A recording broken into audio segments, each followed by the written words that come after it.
Congrats! You can now use your GrabPay standard wallet. So ito po yung mga benefits na makuha natin sa GrabPay wallet, guys. Get rewarded.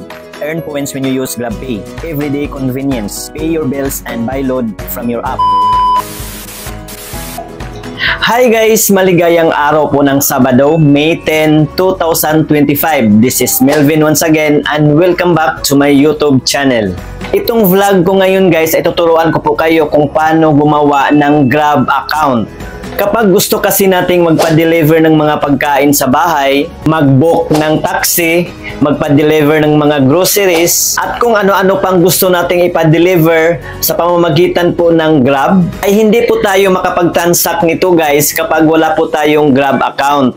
Kaya sundan nyo lang po at tapusin ang video ito guys dahil ituturuan ko rin po kayo kung paano i-activate ang ating GrabPay wallet. Ano po ba itong GrabPay wallet? Ang GrabPay wallet guys ay isa rin po itong digital wallet or e-money wallet na nasa loob ng Grab app. Ina-allow din po ang mga users nito na mag-store at mag-manage o mag-deposit ng funds para gamitin po sa iba't ibang transactions sa loob po ng Grab na nakapaligid o nauugnay nito. Included na po nito guys ang magpa-deliver ng mga foods, mga rides, online shopping, at marami pa pong iba. So bago po ang lahat guys, disclaimer lang po. Ang bidyong ito ay hindi po sponsored ng Grab guys ha. At hindi rin po ako eksperto sa mga online transaction. Kaya kung may mga error na po sa inyong application, makikipag-ugnay na po kayo sa mga customer service reps ng Grab.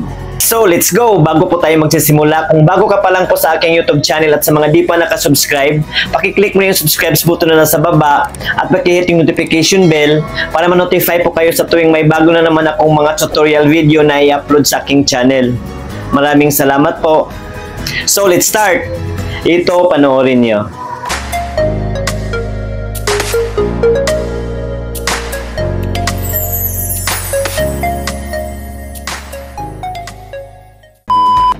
So ayan po guys, sa mga wala pang app sa Grab, dadaan muna tayo sa Play Store para i-download ang app nito. I-search na natin sa search bar guys, Grab.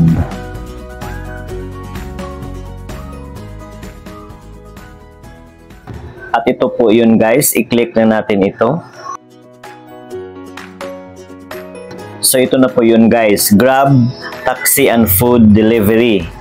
So ngayon, i-install na natin guys. I-click lang natin itong install. At para sa karagdagang detalye about sa paggamit nitong GrabPay wallet guys, ay katulad din po ito sa paggamit ng GCash, ng Maya or PayMaya, at sa iba pang mga e-wallets. Magkapareho din po ang paggamit nito. Kapag madalas din natin itong ginagamit, ay may mga rewards din po dito na matatanggap natin o mga discounts sa mga item na gusto nating bilhin. At ayan po guys, install na po siya. So ngayon, i-open na natin.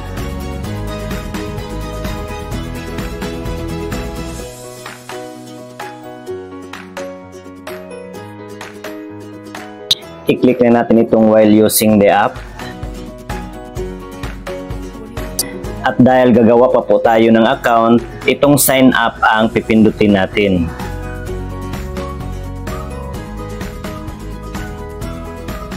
So ngayon, ilagay na natin ang ating active mobile number. And then, i-click natin itong next. Mag-send ng 6-digit code ang Grab sa ating mobile number na nilagay. And then, kusa lang po siyang magni-next. So ito na po yung panimula guys. Ilagay po natin dito ang ating pangalan or ang ating palayaw o kung anong tawag sa atin ng mga tao nakapaligid sa atin. And then, i-click itong next. And then, i-click lang natin itong allow. At kapag mag-pop up ito guys, at kung gusto nyo raw maging updated sa kanilang latest news, ay i-click lang natin itong yes please. Pero kung kapag ayaw natin, i-click natin itong skip. And then, click lang natin itong okay. And then, click natin allow. So, ayan po guys, nakagawa na po tayo ng Grab account. So, ngayon, ang susunod kong ituturo sa inyo kung paano natin i-activate ang GrabPay wallet. I-click lang natin itong my payment dito sa baba guys. And then, ito po yung lalabas. Enter your details. Or, pwede rin nating i-click itong activate your GrabPay wallet. dito pa rin tayo dadalhin. So may kailangan pa po tayong fill upan na form guys bago ma-activate ang ating GrabPay wallet. So ilagay po natin dito ang ating full name at may automatic na pong nakalagay sa ating nationality at sa ating place of birth.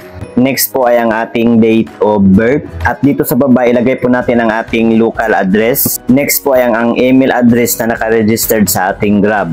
At pagkatapos natin itong ma-fill upan ay i-click natin itong submit. Congrats! You can now use your GrabPay standard wallet. So ito po yung mga benefits na makuha natin sa GrabPay wallet guys. Get rewarded. Earn points when you use GrabPay. Everyday convenience. Pay your bills and buy load from your app. More savings. Enjoy exclusive deals and promos. So ngayon guys, kailangan pa raw nating i-upgrade or i-verify ang ating GrabPay wallet para makuha pa raw natin yung mga GrabPay Premium Wallet benefits. Ano po ba yung mga benepisyo ng Premium Wallet guys? So i-click na natin itong upgrade to Premium Wallet para malaman natin.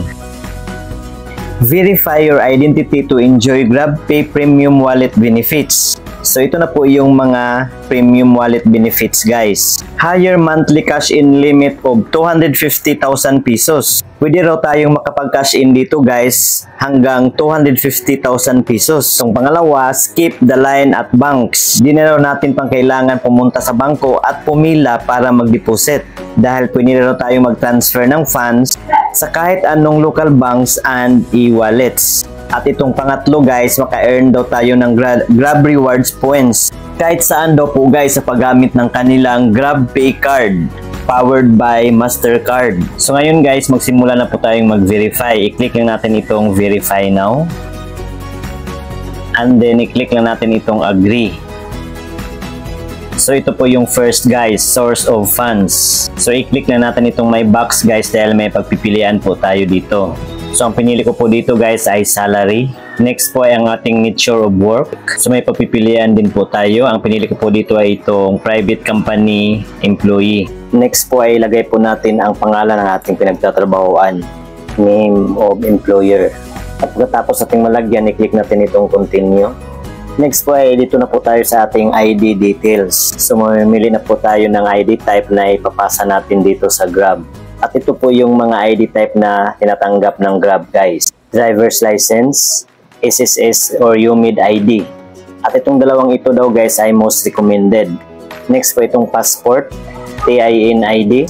Pwede rin i-submit ang NBI clearance guys, SSS ID, Voters ID, Postal ID, at PhilSys ID. At ang available ko po dito guys ay itong aking driver's license. So pindutin lang natin ito guys.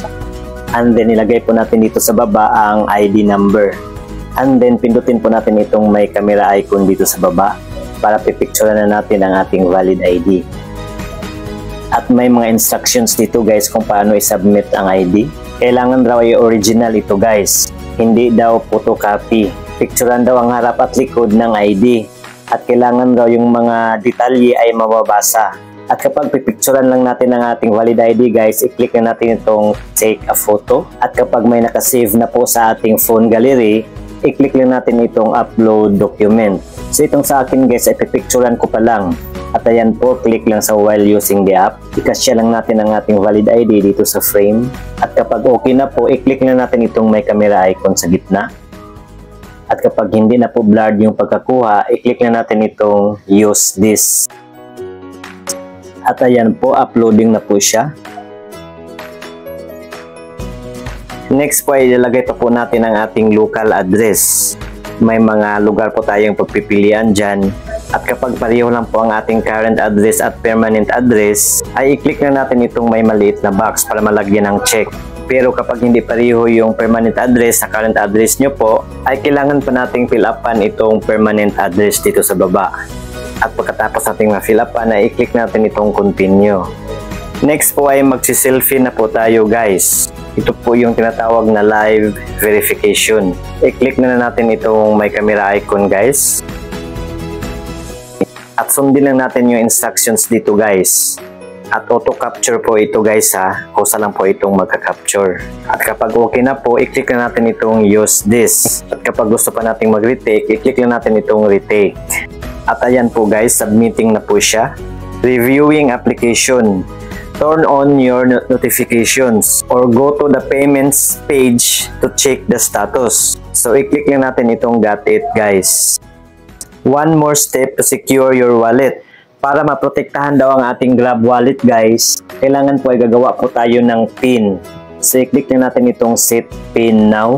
So gagawa po tayo ng 6-digit PIN guys. At kailangan wag natin kalimutan ito guys dahil hingiin po ito sa tuwing may mga payment transactions dito sa Grab. At pagkatapos natin makagawa guys, ay isulat natin ulit to confirm. Next po ay ni-require po ng Grab itong recovery method para sa ating PIN. So mamimili po tayo dito guys. So ang pinili ko po dito ay itong aking email. So pindutin lang natin ito guys. And then ilagay po natin dito ang ating active email address para ma-verify ito.